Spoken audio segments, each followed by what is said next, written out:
Assalamualaikum, selamat pagi, apa kabar Sobat BSI di rumah dan dimanapun. Di pagi yang cerah ini, semoga semuanya baik-baik saja. Untuk kamu yang aktif pagi ini, berharap lancar ya. Berkumpul lagi denganku Herlina di Portal Pagi. Di sini saya akan menyampaikan berita yang tentu saja membuat kalian lebih bersemangat pagi ini. Ya, seperti biasa, saya akan menemani Sobat BSI semua yang selama 30 menit ke depan di acara ini, saya juga akan membahas berita terkini. Jangan kemana-mana, tetap di 107,7 FM BSI Radio. Portal Pagi, program berita teraktual setiap pagi, membawakan berita terkini, aktual, dan terpercaya. Info berita yang pertama tentang diberlakukannya New Normal. Merasakan penerapan sosial berskala besar, kini saatnya pada bulan Juli, pemerintah mengambil langkah dengan yang namanya penerapan kenormalan baru. Akan tetapi, harus ada perubahan yang dibuatnya, seperti menggunakan masker, jaga jarak, dan sebagainya dimanapun berada. Terkait kenormalan baru ini, cukup baik untuk tetap berjalannya ekonomi di wilayah Kepulauan Seribu. Meski sudah diberlakukan kenormalan baru, ada hal-hal yang harus tetap dilakukan untuk mencegah atau waspada terpapar pandemi COVID-19. Setelah kurang lebih 3 bulan lamanya, kita merasakan penerapan sosial berskala besar. Kini saatnya pada bulan Juli pemerintah mengambil langkah dengan yang namanya penerapan kenormalan baru. Maksud dari kenormalan baru ini adalah kita yang sebelumnya diam di rumah sekarang bisa menjalankan aktivitas di luar seperti bekerja, akan tetapi harus ada perubahan yang dibuatnya, seperti menggunakan masker, jaga jarak, dan sebagainya dimanapun kita berada. Sebelum adanya kenormalan baru ini, pekerja kapal antar pulau di daerah Kepulauan Seribu mengalami penurunan. Sekarang setelah diberlakukannya kenormalan baru, apakah bisa membuat pendapatan bagi para pekerja kapal naik? Oke, sekarang saya sudah bersama dengan Bapak. Saya Huta Ulum. Oke Bapak, apa pendapat Bapak mengenai diberlakukannya kenormalan baru ini? Pendapat saya terkait kenormalan baru ini cukup baik untuk tetap berjalan ekonomi di wilayah Kepulauan Seribu.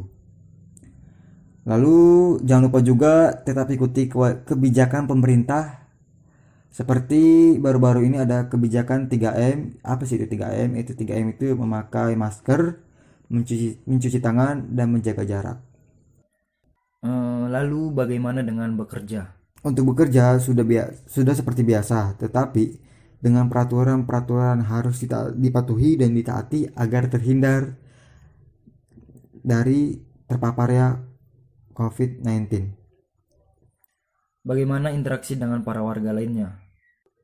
Kami mau tidak mau harus melakukan dan memakai aturan 3M. Kali ini juga untuk meminimalisir dari terpaparnya virus COVID-19. Terima kasih Bapak, saya ucapkan. Sama-sama. Lulusan tahun ajaran 2019-2020, siswa tidak bisa perpisahan bersama teman-temannya. Telah diberlakukannya pendaftaran lewat zonasi dan umur pendapatan sejauh ini, kebijakan ini banyak membuat para orang tua bingung pada saat pertama kali mendengar bahwa diberlakukannya zonasi dan ketentuan umur untuk melanjutkan sekolah. Lulusan tahun ajaran 2019-2020 membuat siswa menjadi bingung. Pertama, mereka tidak bisa perpisahan bareng teman-temannya. Pengumuman kelulusan juga harus sebatas tatap muka lewat aplikasi dan sebagainya. Apalagi sekarang mereka bingung karena untuk mencari sekolah lanjutan berikutnya seperti dari SD ke SMP, dari SMP ke SMA hanya bisa melalui jalur zonasi atau umur. Mereka iri dengan beberapa tahun lalu bisa bebas di mana saja dan umur berapa saja. Sekarang kasihan yang umurnya tidak sampai pada syaratnya. Sekarang saya sudah bersama dengan salah satu siswa yang baru saja lulus dan juga beserta ibunya yang sedang mendampingi anaknya ini. Bagaimana Ibu untuk tahun sekarang ini? Kan diberlakukan pendaftaran lewat zonasi dan umur. Pendapatnya seperti apa? Sejauh ini saya bingung dengan kebijaksanaan ini, tapi sejauh ini sudah cukup bagus kalau diterapkan sesuai zonasi. Apa yang Ibu rasakan pada saat pertama kali mendengar bahwa diberlakukannya zonasi dan ketentuan umur untuk melanjutkan sekolah? Kalau saya dengar-dengar dengan diberlakukannya ketentuan umur untuk melanjutkan sekolah cukup membingungkan. Untuk pemilihan sekolahnya sendiri itu Ibu yang menentukan atau anak Ibu sendiri? Ya, karena sesuai kemauan anak. Selama melakukan pendaftaran Ibu ya di zona seperti ini, kesulitan apa yang Ibu alami?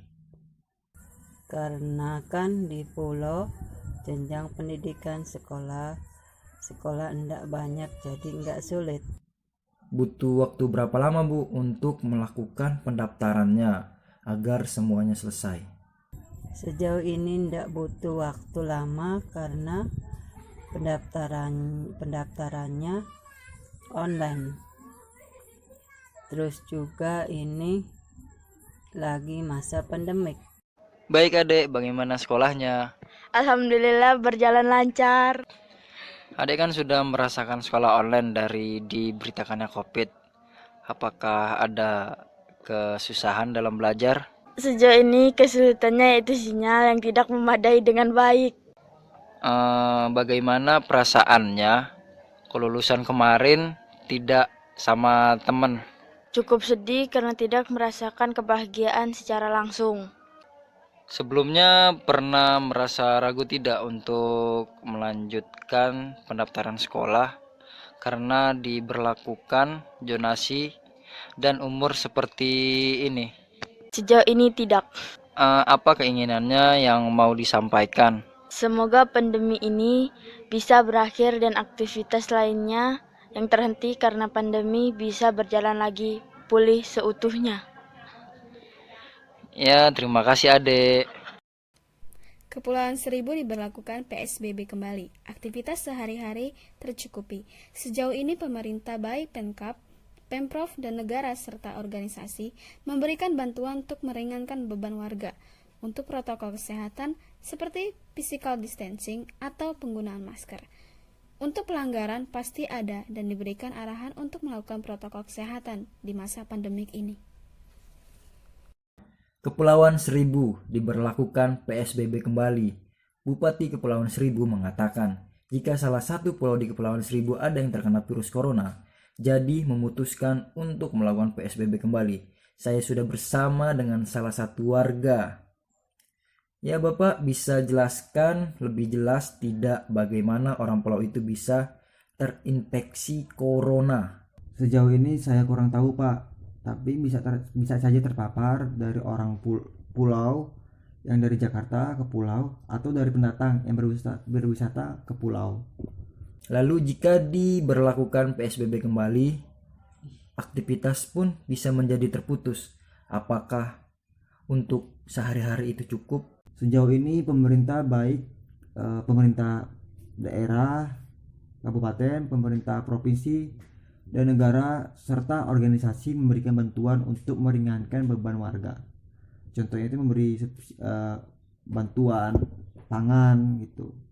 Untuk protokol kesehatan, apakah masih ada yang melanggar? Untuk pelanggaran pasti ada dan diberikan arahan untuk melakukan protokol kesehatan di masa pandemi. Bagaimana jika ada yang melanggar protokol kesehatan?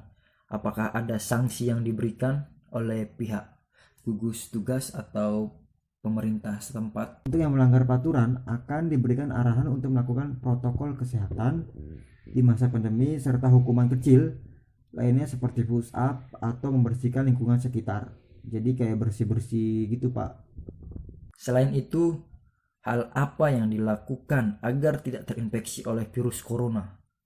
Melakukan dan menerapkan 3M, yaitu memakai masker, mencuci tangan, dan menjaga jarak. Mengenai cuaca buruk yang berdampak pada penghasilan para nelayan, para nelayan tidak berani mencari ikan di tengah laut. Akibatnya, penghasilan para nelayan di Kepulauan Seribu ini sangatlah buruk. Cuaca yang tidak dapat diperkirakan dan memasuki pergantian musim.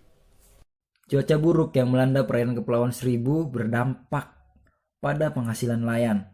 Selama terjadinya cuaca buruk ini, para nelayan tidak berani mencari ikan di tengah laut. Akibatnya, penghasilan para nelayan di Kepulauan Seribu ini sangatlah buruk. Oke, sekarang saya sudah bersama dengan Bapak. Saya Huta Ulung. Bagaimana situasi cuaca saat ini untuk para nelayan? Sejauh ini tidak menentu cuacanya. Apakah di tengah cuaca yang seperti ini memang sama sekali tidak ada yang berani untuk pergi menangkap ikan? Iya tidak, karena cuaca yang tidak dapat diperkirakan dan memasuki pergantian musim. Jadi cuaca ini karena pergantian musim juga, jadi tidak menentu lagi. Jika memang harus dipaksakan untuk berlayar demi mendapat penghasilan yang akan dibawa ke rumah, apa yang akan terjadi? Jarak untuk melaut tidak jauh dan hasil tangkapan pun menurun karena cakupan wilayahnya itu kecil. Jadi pendapatan berkurang karena hasil tangkapannya sedikit, serta jaraknya pun tidak jauh. Jika memang tidak berlayar karena cuaca yang buruk, apa yang akan dilakukan agar tetap bisa membawa penghasilan ke rumah Bapak? Sejauh ini melakukan kegiatan seperti jualan kecil-kecilan atau hal lainnya. Adakah pekerjaan sampingan seorang nelayan? Mayoritas di Kepulauan Seribu tidak memiliki pekerjaan sampingan. Sekalipun ada, kerjaan sampingannya di laut juga seperti pekerjaan sampingan itu seperti keramba ikan atau membibit agar-agar. Terima kasih Bapak, saya ucapkan. Sama-sama. Portal Pagi, program berita teraktual setiap pagi, membawakan berita terkini, aktual, dan terpercaya. Han, lu jadinya mau kuliah di mana? Kuliah di kampus lo aja deh. Lah, gimana? Kemarin aja lu kena kampus gue. Kampus gue enak, dari itu praktek terus, dan juga kuliahnya lebih cepat. Daripada bisa dilihatin dia jam 10 suruh, udah tahu gue nggak bisa ngapalin buku. Ya udah, di BSI aja. Di BSI itu ada kelas reguler maupun karyawan. Program studinya banyak, ada bahasa asing, komunikasi, komputer, dan masih banyak lagi sih. Fasilitasnya pun lengkap. Dan sekarang BSI udah jadi universitas. Walaupun udah universitas, D3-nya tetap masih ada kok. Kuliah ya, BSI aja. Portal Pagi, program berita teraktual setiap pagi, membawakan berita terkini, aktual, dan terpercaya. Setiap tahun warga Kepulauan Seribu akan melakukan acara Haul Habib Ali bin Ahmad bin Zain Al-Aidid, tetapi dengan kondisi cuaca yang buruk. Acara ini mengalami sedikit kendala, di mana jika tetap diselenggarakan akan mengalami hambatan. Dalam keadaan cuaca yang buruk, warga tetap melakukan acara tersebut dengan melakukan kegiatan di dalam ruangan agar tidak terkena hujan ataupun angin. Setiap tahun warga Kepulauan Seribu akan melakukan acara Haul Habib Ali bin Ahmad bin Zain Al-Aidid.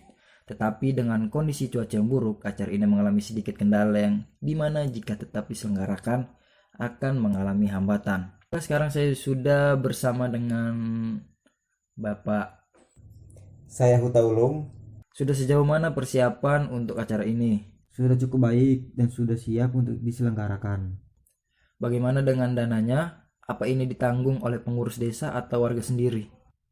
Untuk dana saya tidak tahu detail mengenai itu, tetapi setahu saya masyarakat juga ikut andil seperti gotong royong, membangun baliho, membangun tenda, terus juga berkontribusi di bagian keamanan dan bagian konsumsi. Jika dalam keadaan cuaca yang buruk seperti ini, apa tetap akan dilaksanakan? Sepertinya tetap diadakan. Jika memang iya, solusi seperti apa yang harus dilakukan? Terus melakukan kegiatan di dalam ruangan agar tidak terkena hujan ataupun angin. Apakah acara ini wajib diikuti semua warga yang ada di sini? Tidak wajib, tetapi karena diadakan setahun sekali, jadi warga sangat antusias dengan acara ini, acara haul ini. Kepulauan Seribu, Jakarta Utara, lebih tepatnya di pusat Sentuari Penyu. Tempat ini baru diresmikan pada tanggal 30 Juni 2019 yang lalu. Di pulau ini kita dapat menemukan penyu sisik dan penyu hijau. Yang menarik adalah penyu ini merupakan 2 dari 7 spesies penyu yang ada di dunia. Kita mengetahui kalau penyu ini merupakan salah satu spesies penyu dunia bisa dilihat dari jenis dan bentuknya. Yang paling mudah membedakannya adalah dari tempurungnya. Untuk pelestarian penyu ini terdapat di Taman Nasional Kepulauan Seribu. Tidak banyak orang yang menyadari betapa kaya dan beragamnya fauna di Indonesia. Salah satunya di Pulau Pramuka, lebih tepatnya di Kepulauan Seribu Utara, di pusat Sanctuary Penyu. Tempat ini baru diresmikan pada 30 Juni 2019 yang lalu. Di sini kita dapat menemukan penyu sisik dan penyu hijau. Yang menarik adalah karena penyu-penyu ini merupakan 2 dari 7 spesies penyu yang ada di dunia. Baik, sekarang saya sudah bersama dengan Bapak. Saya Kosasi sebagai petugas Taman Nasional Kepulauan Seribu. Bagaimana kondisi pulau sekarang ini, Pak? Baik, dan ada pembangunan juga dari pemerintah. Sudah sejak kapan konservasi penyu ini berada di Pulau Pramuka? Untuk konservasi sudah ada sejak dijadikan Taman Nasional Kepulauan Seribu. Dari mana kita tahu bahwa penyu ini merupakan salah satu spesies penyu di dunia? Dari jenis bentuknya, paling mudah itu yang membedakan itu kayak tempurungnya doang. Untuk pelestarian penyu ini sendiri seperti apa? Terdapat Taman Nasional Kepulauan Seribu itu ada zona-zona di perairan Kepulauan Seribu. Jika ada wisata yang berkunjung ke Pulau Pramuka ini, apakah boleh melihat penyu ini? Apakah ada tiket khusus untuk bisa melihatnya? Kalau mau lihat penyu Taman Kepulauan Seribu ada sih, itu pasti pakai tiket masuk. Perlengkapan sekolah dari PT PHE OSES Pertamina kepada siswa-siswi sekolah tingkat SD, SMP, dan SMA, dan juga kepada anak-anak yatim piatu. Paket keperluan sekolah yang diberikan, seberapa banyak keperluan yang diperlukan. Paket bantuan ini akan didistribusikan dan disalurkan kepada sekolah. Panitia Hari Besar Islam atau VHBI Masjid Al-Makmuriyah Pulau Pramuka, Kelurahan Pulau Panggang mendistribusikan bantuan paket perlengkapan sekolah dari PT VHE OSES Pertamina kepada siswa-siswi sekolah tingkat SD, SMP, SMA, dan anak yatim piatu. Berapa banyak paket keperluan sekolah yang diberikan? Untuk jumlah kami masih menghitungnya. Kemana saja paket bantuan ini diberikan? Paket ini akan didistribusikan dan disalurkan kepada siswa-siswi sekolah tingkat sekolah dasar, sekolah menengah pertama, dan sekolah menengah atas. Dan juga bantuan ini pun disalurkan kepada anak yatim dan piatu di Kepulauan Seribu. Apa saja isi paket bantuan tersebut? Untuk isi dari paket tersebut ada alat tulis, keperluan sekolah, serta alat pencegahan pandemi seperti masker dan sembako. Dari mana paket bantuan ini diberikan? Paket bantuan ini dari PT PHI Oase Pertamina. Apakah paket ini langsung diberikan ke siswa atau siswi langsung atau ke sekolah? Pendistribusian paket ini disalurkan ke sekolah terkait dan dari sekolah akan didata ulang. Gerakan memakai masker, mencuci tangan, dan menjaga jarak atau 3M, penerapan ini sendiri dilakukan sejak awal wisatawan datang dengan memasuki 3 zona yang telah ditetapkan. Diadakan pembatasan wisatawan yang tidak menerapkan 3M ini, maka akan diberikan arahan dan dibawa ke rumah sakit jika memiliki suhu yang tidak biasa, serta diberikan arahan untuk mencuci tangan karena di setiap sudut wilayah pulau sudah ada tempat pencucian tangan. Sebagai salah satu pintu masuk menuju wilayah Kepulauan Seribu, Dermaga Kali Adem Jakarta Utara menerapkan gerakan memakai masker, mencuci tangan, dan menjaga jarak, atau biasa disebut dengan 3M.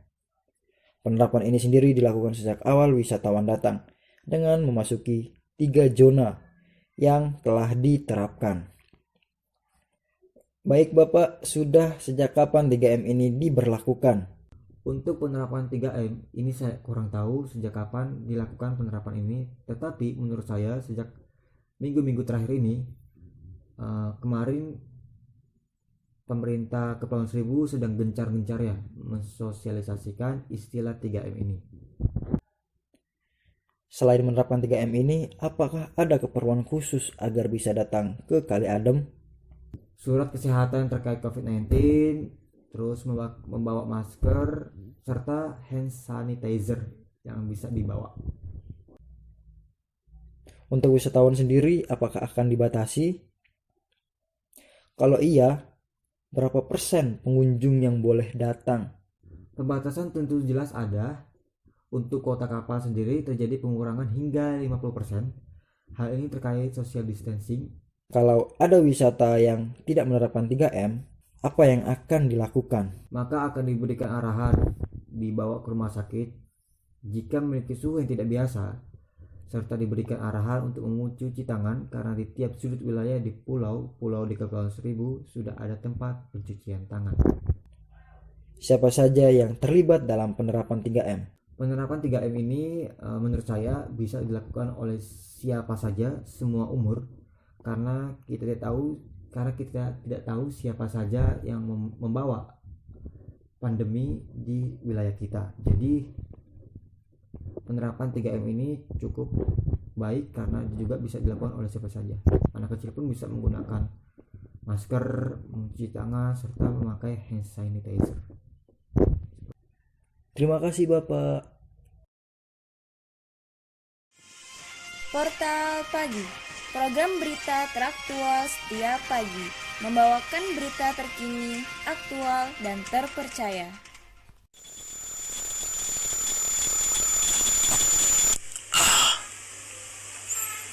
Alarm berisik.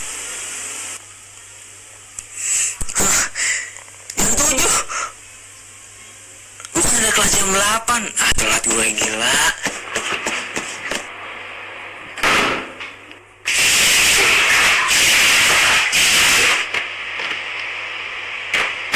Baju, jam, tas, dompet. Udah semua.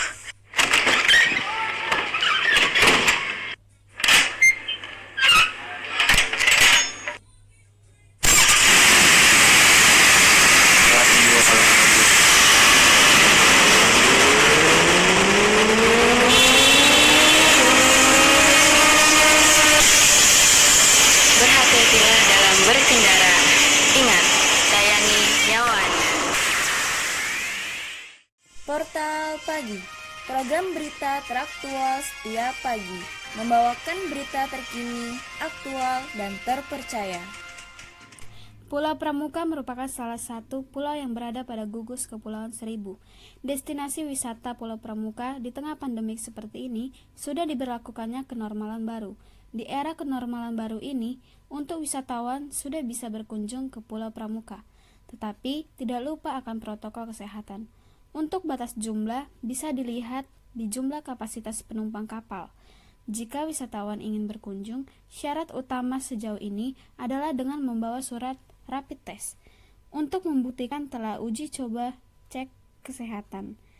Pulau Pramuka merupakan salah satu pulau yang berada pada gugusan Kepulauan Seribu. Di tengah pandemi seperti ini dan sudah diberlakukannya kenormalan baru, Pulau Pramuka menjadi salah satu tempat destinasi wisata yang wajib dikunjungi. Sekarang saya sudah bersama dengan salah satu warganya.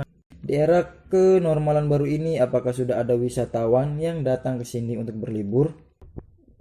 Untuk wisatawan sudah bisa datang ke Kepulauan Seribu, contohnya itu ke Pulau Pramuka, tetapi dengan catatan tidak lupa akan protokol kesehatan. Apakah ada batasan wisatawan yang akan berkunjung ke sini? Untuk batasan jumlah, Itu bisa dilihat di jumlah kapasitas penumpang kapal, di mana setiap kapal itu kapasitasnya 50% atau setengah dari kapasitas aslinya. Bagaimana jika wisatawan yang ingin berkunjung ke sini, syarat utamanya itu apa? Apakah harus membawa surat bebas rapid test atau hanya surat kesehatan saja? Sejauh ini membawa surat rapid test karena membuktikan telah uji cek kesehatan dan menyatakan dengan surat ini kita bebas dari COVID-19. Jika sudah ada di sini, protokol kesehatannya sendiri seperti apa? Yaitu dengan melakukan dan menerapkan 3M, yaitu memakai masker, mencuci tangan, dan menjaga jarak. Langkah 3M ini pun terbilang cukup mudah dilakukan oleh siapa saja. Apakah wisatawan sudah diperbolehkan menginap di sini atau harus kembali di hari yang sama? Sudah bisa menginap di homestay. Jika ada wisatawan yang tidak memenuhi protokol kesehatan, apa yang akan dilakukan untuk menanganinya? Dibawa ke puskesmas atau di rumah kesehatan lainnya seperti rumah sakit, klinik yang ada di Kepulauan Seribu. Salah satu kuliner oleh-oleh yang banyak dibawa pulang oleh wisatawan yang berkunjung atau yang paling diminati di Pulau Seribu adalah ikan kering. Banyak wisatawan yang memilih liburan ke tempat ini di tengah pandemi. Alasan yang utama adalah lokasi yang dekat dengan Jakarta. Untuk wisatawan yang datang berkunjung ke Kepulauan Seribu pasti akan membawa pulang salah satu kuliner yang banyak diminati, yaitu ikan kering. Karena wisatawan yang datang untuk berkunjung akan mencari ikan kering untuk dibawa sebagai oleh-oleh dari Kepulauan Seribu. Baiklah, saya di sini sudah bersama dengan salah satu wisatawan yang sedang berkunjung di Kepulauan Seribu. Ya, dengan Mas. Saya Kiki. Boleh diberitahu alasannya kenapa memilih liburan ke sini di tengah pandemi ini? Pertama, lokasi yang dekat dengan Jakarta. Kedua, karena di wilayah puncak sudah penuh wisatawan. Jadi kami memilih untuk wilayah yang masih minim. Wisatawan kemungkinan terpaparnya juga rendah. Wah, apakah ini oleh-oleh yang akan dibawa pulang? Ya, benar. Benar sekali. Kalau ini bawa pulang. Kenapa ikan kering ini yang dijadikan sebagai oleh-oleh? Pertama, praktis. Kedua, murah. Ketiga, terlebih saya suka dan kebetulan saya tinggal di daerah Bandung. Jadi ikan kering ini oleh-oleh yang unik menurut saya. Apa seterkenal itukah ikan kering ini sampai wisatawan yang berkunjung ke sini memilih ikan kering sebagai oleh-oleh untuk dibawa pulang? Oh, ya kemungkinan besar seperti itu. Pertama kali tahu kalau ikan kering ini bisa dijadikan oleh-oleh itu, infonya dari mana? Sejauh ini saya baru tahu di Kepulauan Seribu ada yang jual ikan kering. Kirain saya di wilayah pesisir saja. Sobat BSI, sudah jam 8 nih, waktunya saya, Herlina, pamit undur diri. Tapi jangan sedih nih Sobat BSI semua, 107,7 FM bakal mengudara setiap hari di waktu yang sama dan di acara yang sama. Terima kasih buat Sobat BSI yang sudah dengerin Herlina siaran hari ini dan ikut berpartisipasi. Saya Herlina, pamit undur diri. Wassalamualaikum, bye. Portal Pagi, program berita teraktual setiap pagi, membawakan berita terkini, aktual, dan terpercaya. 107,7 FM